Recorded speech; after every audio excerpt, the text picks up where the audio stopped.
دانش آموزان هفتم، هشتم، نهمی که پایه هاشون خیلی ضعیفه، قراره که توی این ویدیو کلی از مطالب ریاضیات پایه رو با هم مرور کنیم. سلام، امیدوارم حالتون عالی باشه. اومدم توی این ویدیو درباره پیش نیازها حرف بزنیم. پیش نیازها همون مطالبی هستن که ما در دوران ابتدایی آموختیم، اونا رو یاد گرفتیم و توی هفتم، هشتم، نهم اونا خیلی به دردمون میخورن، مثل اشکال و مساحت ها و جمع کسرها و ضرب کسرها و تقسیم کسرها، کلی مطالب دیگه. با من همراه باشید ببینیم چی میشه. یه پیش نیازها، بسم الله الرحمن الرحیمش رو از کجا شروع میکنیم؟ از دایره. ببین دایره ما ببین چی؟ میفهمی؟ ما به این شکل میگیم دایره. دایره یک شعاعی داره. ما از اینجا تا اینجا میگیم بهش میگیم شعاع. همشون شعاع هستن، کلی شعاع دارن. در ضمن اندازه همشون با هم برابره. تمامی رنگ‌هایی که با هم کشیدیم با هم برابرن. اگر از اینجا از مرکز تا محیط بکشیم میشه شعاع، تمامی شعاع‌ها هم با هم برابرن. اگر از اینجا تا اینجا بشه 6، همشون میشه 6. اگر از اینجا مرکز تا اینجا شعاع بشه 10، همشون میشن 10. چقدر جذاب. در ضمن گفتیم چند تا شعاع داره دایره؟ بی شمار تا شعاع داره. اینا رو با هم رسم کن. بی شمار تا شعاع داره. پس آقا این شعاع داره که داره میچرخه، این بی شمار تا گفتیم شعاع داره. بعد از شعاع میرسیم به قطر. چقدر جالب، شعاع از مرکز تا اینجا بود، حالا قطر انگار 2 برابر شعاعست. انگار نه، دقیقاً 2 برابر شعاعست. پس وقتی میگم قطر همون 2 برابر شعاعست. مثلا اگر اینجا مرکز باشه بکشم روی این دایره چی میشه؟ میشه همون شعاع دایره. حالا شعاع فرض کن از اینجا تا اینجا بشه 5، قطر میشه 10. شعاع بشه 6، از اینجا تا اینجا میشه 12. شعاع بشه 3، قطر میشه 6، 2 برابر میشه. حالا برعکس، قطر بشه مثلا 18، شعاع میشه 9. قطر بشه 20، شعاع میشه 10. قطر بشه 30، شعاع میشه 15. آها، چقدر جذاب. در ضمن ما چند قطر داریم؟ ما بی شمار تا قطر داریم. اینا همه قطرهای دایره هستن. این هم از این گفتیم ما بگیم اینا رو. این تا اینجا. پس فهمیدیم شعاع چیه، قطر چیه و اومدیم روی دایره میخوایم بحث کنیم. ببینید ما چند تا کلمه داریم درباره محیط و مساحت که هر وقت اینا رو شنیدید عین هم فرقی نمیکنن. یعنی چی؟ ببین اینجا میگم مساحت، سوال میگه مساحت شکل زیرا حساب کن. اوکی. گاهی اوقات هم سوال نمیگه مساحت، یه کلمه دیگه رو میگه که همین معنا رو میده. چی؟ میگه سطح محصول، همون مساحت که با اسم هم نشون میدن. مثلا اسم مساوی است با همون مساحت مساوی است با، مثلا همینه، معناش همینه. پس آقا توی سوال مساحت دیدم، توی سوال سطح محصول دیدم، آقا معناشون یکیه. این از این. یه بعدی محیط چیه؟ محیط حالا کلماتی که با هم برابرن. توی سوال گفت محیط، میتونه بگه پیرامون. میخواهیم پیرامون مثلا شکلی را، مزرعی را، یا میخواهیم بخصوص این دور تا دور. این خیلی مهمه. بچهای هفتم درس اول، بخش اول، درس اول هستن، فصل اول، درس اول. این میاد دور تا دور زمین را میخواهیم نرده بکشیم. پس آقا محیط و پیرامون و دور تا دور همون معنی محیط رو میده. سطح محصول و اس و اینا معنی مساحت رو میده. در ضمن ما دور تا دور محیط رو با پی نشون میدیم. اینم از این. میریم سراغ مساحت ها و محیط ها. ببین میخوایم مرور کنیم دیگه، از ابتدایی تا الان یک سری چیزایی رو خوندی که ما میخوایم مرور کنیم. بیا اینجا دایره گفتیم از مرکز تا خود محیط. آقا محیط یعنی چی؟ محیط یعنی دور تا دور دایره. این دور تا دور دایره بهش میگن محیط. اگر از مرکز تا خود محیط دایره رسم میکنم این خطا، بهش گفتیم میگیم شعاع. حالا مساحت دایره چی میشه؟ میشه شعاع ضرب در عدد پی. آیا پرتماسب یک سوال، این چیه رسم نوشتی یا رسم کردی؟ این نماد عدد پی که میگفتیم 3.14 است. این نماد عدد پی هستش که با این هم نشون میدن، یا می نویسن 3.14 یا با این نمادش نشون میدم. گاهی اوقات مثلا سوال میگه آقا عدد پی را 3 در نظر بگیرید، یعنی به جای پی بنویس 3. اینم از این.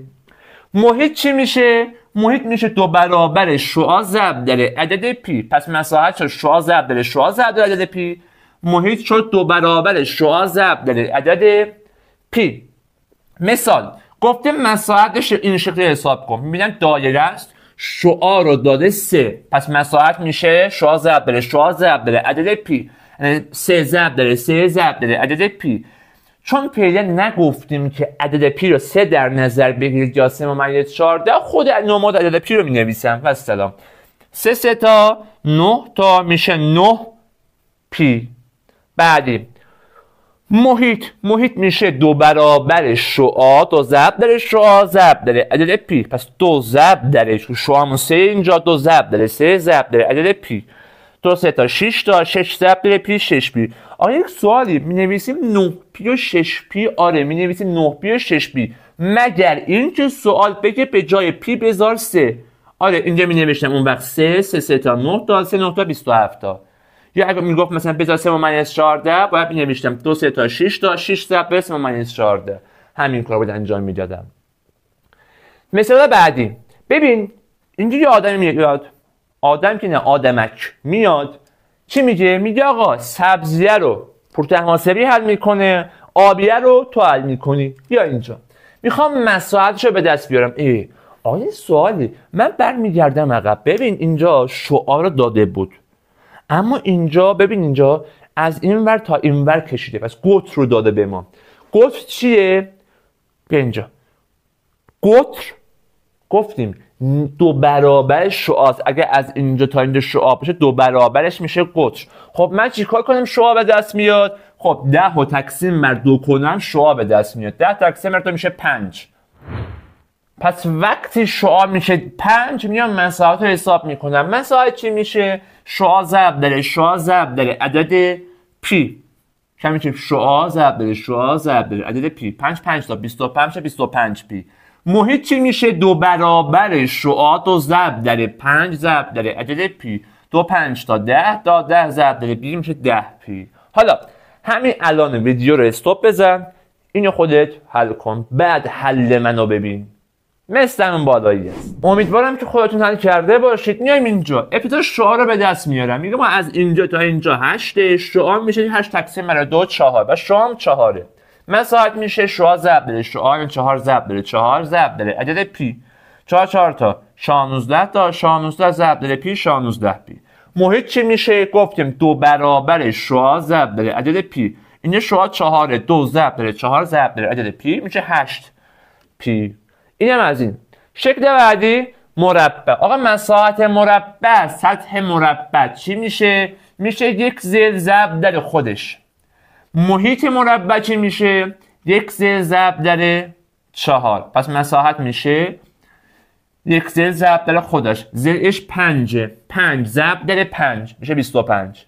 بعدی میشه محیط. آقا محیط چی بود؟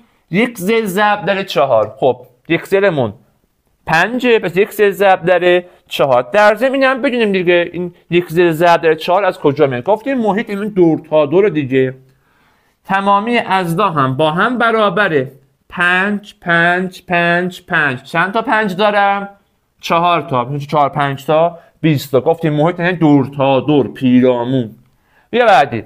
این چی میشه؟ گفتیم که آقا بازم این اومد، اینو من حل میکنم، اینو تو حل میکنی. بیا اینجا مساحت 1 ضرب در خودش 8 ضرب در 8 میشه 64. مساحت 64. محیط 1 ضرب در 4 4 8 32 تا. هرچند راحته ولی استاپ بزن خودت حل کن. امیدوارم که درست حل کرده باشید. مساحت میشه 1 ضرب در خودش 10 10 تا 100 تا. محیط میشه 1 ضرب در 4 10 ضرب در 4 میشه 40. بعدی مستطیل. آقا مساحت مستطیل چی میشه؟ میشه آقا طول ضرب در عرض. پس طول ضرب در عرض میشه مساحت مستطیل. محیط چی میشه؟ ببین محیط، ببین 2 تا از این زل بزرگا دارم، 2 تا از این زل کوچیکا عرضها دارم. چی میگم؟ میگم آقا طول به اضافه عرض از هر کدومشون 2 تا یا ما طول به اضافه r ضرب در 2 پس طول به اضافه r ضرب در 2 یه کاری بکن چیکار کنم یا همینجا میگم آقا نگفتیم میگه محیط همون میشه دور تا دور آره بیا دور تا دور رو جمع کن طول به اضافه عرض به اضافه طول به اضافه عرض طول به اضافه 2 تا طول دارم 2 تا عرض حساب کردم بیا مثال مساحت گفتیم طول ضرب در عرض طول ضرب در عرض میشه مساحت مستطیل باش 2 6 تا 12 میشه مساحت محیط گفتیم طول به اضافه عرض ضرب در 2 به اضافه 6 ضرب در 2 به اضافه 6 8 ضرب در 2 16 یا روش دوم 6 به ببین اینجا تا اینجا 6 اینجا تا اینجا هم 6 دیگه از این 2 سانتی متر باشه این ضلعمون این ضلع هم 2 سانتی متره پس 6 به اضافه 2 به اضافه 6 به اضافه 2 بازم که 16 محیط ما پیرامون دور تا دور میشه بیا اینجا بازم اینو شما حل میکنید ببین گفتیم مساحت میشه طول ضرب در عرض در مستطیل 9 8 تا 72 تا محیط میشه طول به اضافه عرض ضرب در 2 9 به اضافه 8 میشه 17 ضرب در 2 میشه 34 یا یه کاری میشه کرد دوباره این دو تا ضلع 8 این دو تا هم 9 8 به اضافه 9 به اضافه 8 به اضافه 9 بازم که 34 بعدی اینو خودت حل کن بعد حل منو ببین امیدوارم که درست حل کرده باشید بیا اینجا میگیم خب 14 ضرب در 10 میشه مساحت میشه 140 بعدی محیط میشه طول به اضافه عرض ضرب در 2 میشه 24 ضرب در 2 48 بعدی مساحت مثلث قاعده ضرب در ارتفاع تقسیم بر 2 یا همون 1/2 مساحت یک دوم قاعده ضرب در ارتفاع میشه مساحت مثلث ببین انواع اقسام مثلث ها رو من بررسی میکنم این مثلث های قائم الزاویه مثلث هایی که یک زاویه باز دارن و همین توی اسلاید های بعدی انشاءالله توی مثال های بعدی کاملا بررسی خواهم کرد ببین گفته مساحت هم 1/2 قاعده ضرب در ارتفاع میشه که مثال میزنم محیط هم گفتیم دور تا دور دیگه مجموع این سه تا ضلع میشه محیط بیایم مثلا بررسی کنیم این مثلثی که تمام اضلاعش با هم برابر هستن با هم تساوی هستن متساوی اضلاع بهش میگن پس این مثلث متساوی اضلاعی که تمامی ضلع‌ها با هم برابرن 5 به این از اینجا تا اینجا بهش میگیم ارتفاع این ارتفاع مثلثه مساحت گفتیم چی میشه 1/2 و 1/2 مینویسم قاعده این کفه بهش میگیم قاعده اینم ارتفاع کف قاعده این ارتفاع پس بیا اینجا 1/2 این کف همون 5 پس 1/2 5 ضرب در ارتفاع هم 4 1/2 5 ضرب در 4 ببینیم ما چجوری ضرب کنیم 4 5 تا 20 تا 20 ضرب در 1/2 آقا ضرب در 1/2 معنیش اینه نصفش کن 1/2 مگه نمیگفتیم مساحت میشه قاعده ضرب در ارتفاع تقسیم بر 2 اینم همونه 1/2 قاعده ضرب در ارتفاع معنیش همونه یعنی قاعده ضرب در ارتفاع تقسیم بر 2 قاعده ضرب در ارتفاع میشه 20 تقسیم بر 2 میشه 10 آقا محیط چی میشه دور تا دور رو با هم جمع کن 5 به اضافه 5 میشه 15 بیا بعدی مثلث قائم الزاویه این مثلث قائم الزاویه است که اینجا 90 درجه است به این زاویه میگیم 90 درجه و این 90 درجه باشه این کف 6 چه قاعده این ضلع قائم که چسبیده به 90 درجه میشه ارتفاع به اینم میگیم تو مثلث قائم الزاویه وتر در مثلث های قائم الزاویه ببین این 90 درجه نیست مگه آره به روبروی 90 درجه میگیم وتر چقدر جذاب میایم اینجا میگیم آقا میخوایم مساحت اینو حساب کنیم پس میگیم 1/2 قاعده ضرب در ارتفاع یا قاعده ضرب در ارتفاع تقسیم بر 2 همینه فرقی نمیکنه هر دو تاش یک معنی رو میده 6 5 تا 30 تا 30 تقسیم بر 2 15 میگه محیط رو حساب کن محیط هم میشه 5 به اضافه 6 به اضافه 8 خب 5 به اضافه 6 11 به اضافه 8 میشه 19 محیط همون دور تا دور بود که جمع زدم بیا روی این مثلث ببین دوباره یک دوم قاعده ضرب در ارتفاع. تو مثلث هایی که یک زاویه بزرگتر از 90 درجه یا یک زاویه باز دارن، زاویه باز جلوتر هم بررسی خواهیم کرد، زاویه‌ای هست که بزرگتر از 90 درجه است، مثل این زاویه بزرگتر از 90 درجه. اگه 90 درجه اینطوریه کلا، این بزرگتر از 90 درجه است. آها، تو مثلث هایی که زاویه بزرگتر از 90 درجه دارن، یکی از زاویه هاشون ارتفاع مثلث خارج از مثلثه. پس قاطی نکن، این خود مثلثه، این ارتفاع مثلث خارج از مثلثه. و وقتی میخوام محیط رو حساب کنم با این دو قاطی نکن، چون خود مثلث 13 12 5 از لایش. برای محیط باید اینا رو با هم جمع کنیم، ربطی به این دو نداره. دو چیه؟ دو همون ارتفاع، فقط خارج از مثلثه. تو اینا داخل مثلث روی مثلث بود، اما مثلث هایی که یک زاویه بزرگتر از 90 درجه دارن، زاویه باز دارن، ارتفاع خارج از مثلثه. مساحت دوباره یک دوم قاعده ضرب در ارتفاع، قاعده کفه 12 ارتفاع 2. پس آقا یک دوم ضرب در 12 ضرب در 2، 12 ضرب در 2 24 تقسیم بر 2 چه 12. محیط گفتم قاطی نکن اصلا، 12 به اضافه 5 به اضافه 13 ربطی به این دو نداره، دو بیرون از مثلثه، ما خودمون مثلث رو میخوایم حساب کنیم. پس 12 به اضافه 5 به اضافه 13 چه میشه 30. اینم از این. میریم سراغ شکل بعدی، زوزنکه. ببین میخوام مساحت زوزنکه رو حساب کنم.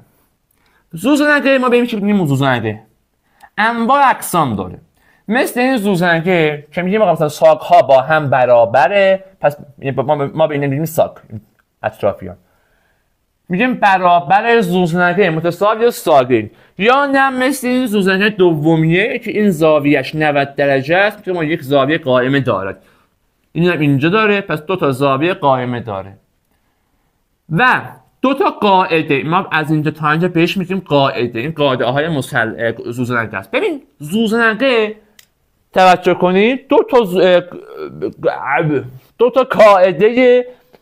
تا قاعده کوچک و بزرگ داره. این قاعده کوچک، این قاعده بزرگ، قاعده کوچک، قاعده بزرگ. پس چی شد؟